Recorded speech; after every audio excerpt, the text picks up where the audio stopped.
Bear each other's burdens, share each other's suffering, and love as the Savior has shown.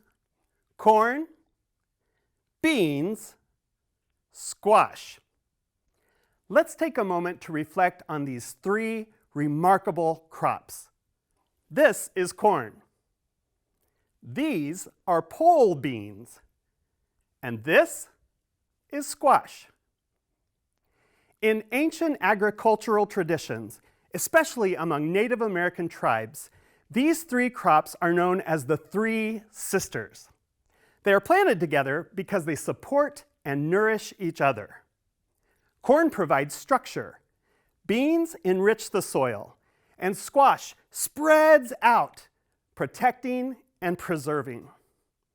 Alone, they have value, but together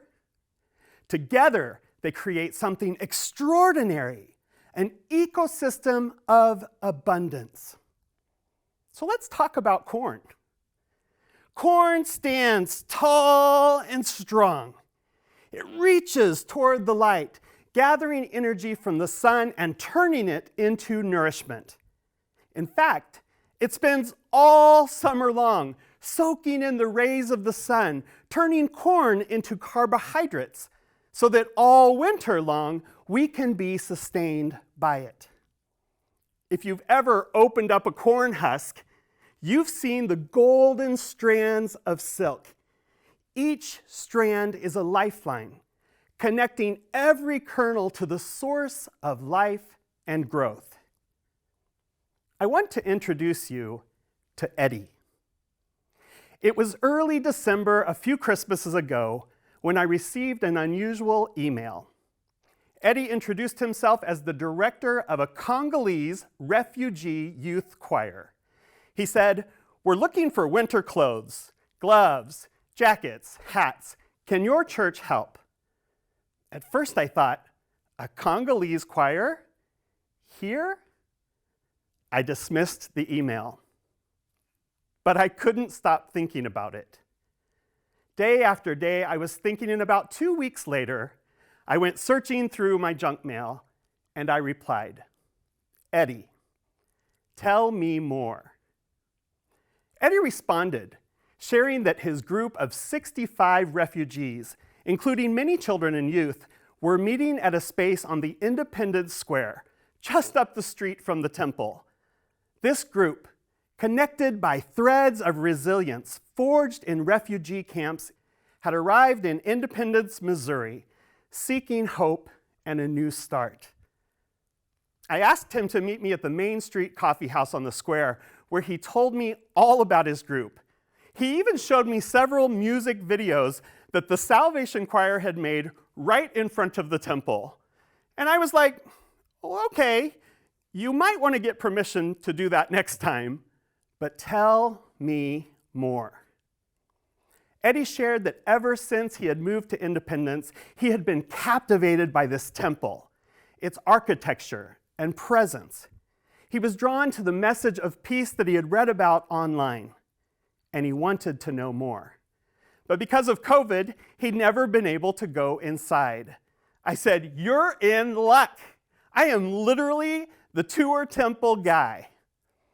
I told him to come and visit whenever he could, and he took me up on the offer.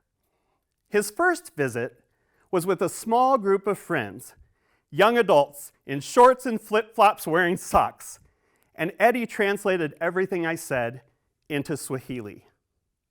A few days later, he brought some of the leaders from his group, and I started giving the tour, and Eddie said, No, give it in French. Most of them speak French." So I gave the tour in French, while one of the leaders translated into Swahili. Each visit deepened my curiosity. Who are these people? What is their story? And what is God up to? It all became clear on the fourth visit. Eddie sent me a text message around 10 p.m. asking if he could bring up his entire family. Well, 7 of the 12 of them to come visit the temple. I said, sure, when? He said, right now, if possible. You see, it was the only time he could get his whole family there together, since some worked day shifts and others worked night shifts. And so I agreed to meet them. We began walking up the worshippers' path, and just in front of the burning bush, I turned to Eddie and I said, it's so fascinating to see a group of Congolese refugees here in Independence. Do you know I used to work in Europe, and I worked with Congolese refugee groups in London and Brussels. His face lit up and he said, oh, I'd love to go to Brussels. I said, why? Because it's Europe? Because Europe is amazing?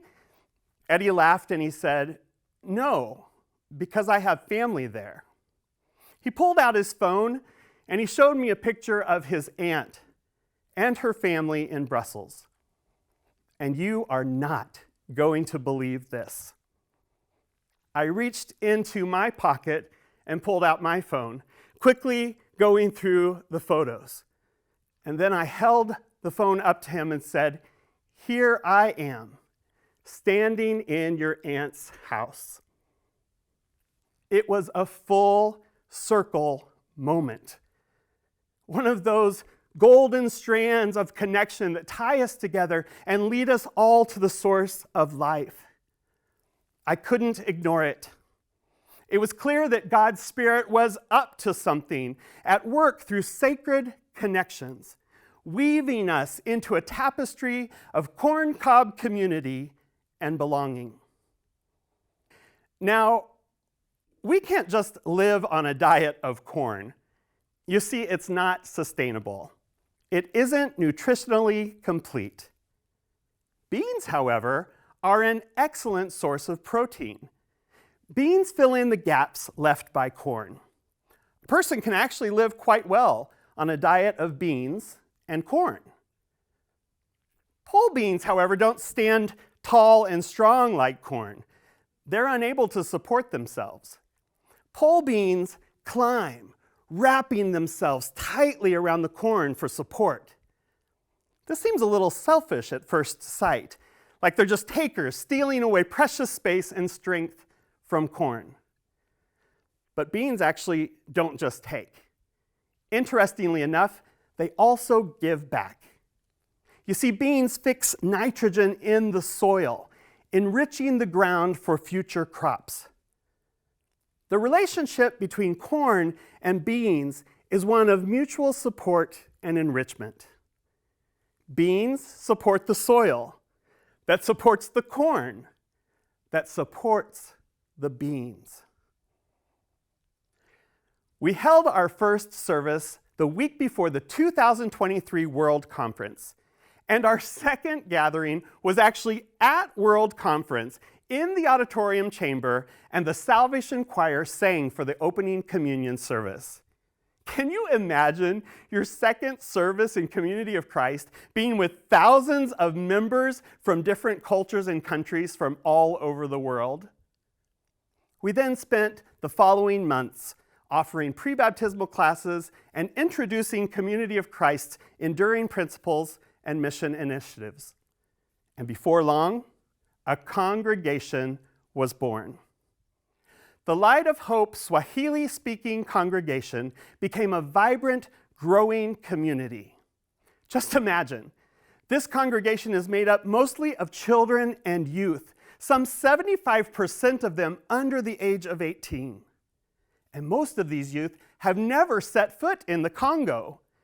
Their lives have been shaped by refugee camps, displacement, and resilience. And here, they are finding a new place to plant seeds of hope, rooted in faith and community. Beans remind us of our interdependence, leaning on each other for strength while enriching the soil for those who come after us. In community, we grow stronger together. But beans and corn still don't provide the vitamins rich in keratin that makes a diet complete. That's where squash comes in. You see, squash spreads out, covering the ground, shielding the soil, and protecting the environment. It prevents weeds from taking over and retains moisture, ensuring the conditions for growth are just right. Squash provides safety and stability so the other plants can thrive. Not very many months ago, I shared with our Mission Center president, Greg Wilson, that the Light of Hope congregation had almost doubled in size. He connected me with John Boyd, the pastor of the East 39th Street congregation in Independence. Their building, which holds up to around 200 people, was being used by about 10 or 15 members each week. And what happened next is something incredible. This congregation, instead of clinging tightly to self-preservation and a sense of this is our building, actually opened their doors and their hearts. Not only did the generous congregation offer to share their space with the Light of Hope Swahili speaking group, but they moved their own meeting time, offering their prime time, Saturdays and Sunday mornings, to the Light of Hope congregation.